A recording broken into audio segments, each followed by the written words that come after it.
为期5天的2018中体产业城市俱乐部国际帆船赛，9月5号晚上在青岛奥帆中心拉开序幕。6号上午10点30分，随着首个竞赛日的正式开启，各赛队的弄潮儿们在青岛福山湾畔扬帆竞发，争风逐浪。CC52，越战越勇，加油！加油！加油！来啦！本届大赛共设5个龙骨级别和4个遥控帆船级别，包括法128-22甲乙组、J80、博纳多 First 20公开级和遥控帆船 ROM 1米级等多个组别的竞赛。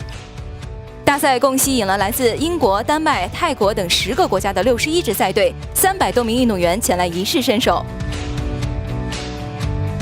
首个竞赛日3轮战罢，各赛队都经历了酣畅淋漓的20节阵风天气。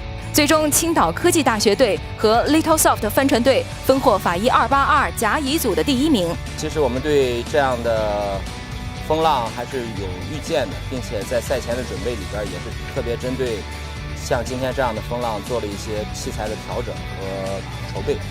所以，今天整个赛事过程中，虽然这个风浪比较大，但是我们还是比较顺利的完成了所有的比赛。厦门海洋职业技术学院队、博纳多帆船队暂居 J80和 First 20首位。对于比赛来说，这种风力是最合适比赛的风力，所以我们今天出去比赛的时候呢，对帆的调整也是有一定的这个加强。今天的成绩我觉得还是比较满意的。与龙骨船相比，遥控帆船比赛只进行了2轮，但依旧紧张激烈。目前，来自克罗地亚的名将祖克翟拉塞斯暂居第1。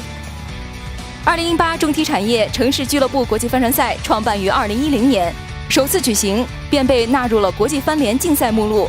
经过8年的稳步发展，大赛已经成为了集竞赛、文化、时尚、公益等元素于一身的帆船盛会。